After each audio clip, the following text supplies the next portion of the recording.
Hello. तर आज आम्ही जात आहोत शौनकसाठी एक त्याची आवडीची गोष्ट घेण्यासाठी आणि एक्साइटमेंट लेवल तर तुम्ही त्याची बघूच शकता. एवढा एक्साइटमेंट आहे की विचारू नका, कधी पोहोचेल असं त्याला वाटतं. तसंच आम्ही स्टेशनला आलो. सॅटर्डे असूनही स्टेशनवरती भरपूर गर्दी होती. 1-2 ट्रेन सोडल्यानंतर आम्ही बसलो ट्रेनमध्ये. देन आम्ही पोचलो CST स्टेशनला. तिथनं आमचे साहेब झोपले होते, तर त्यांना असंच गोदीमध्ये घेऊन पूर्ण वॉक करत आम्ही पोचलो आमच्या डेस्टिनेशनजवळ, जे की होतं कारचं दुकान.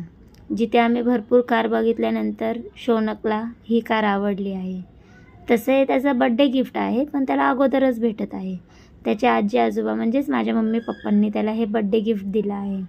तर मालडब्यात कार ठेवून आम्ही येत आहोत, पण गर्दी बघा मालडब्यामध्ये किती होती. घरी आल्यानंतर दोघांनाही काहीच पेशन्स नाही आहे. त्याचा डॅडी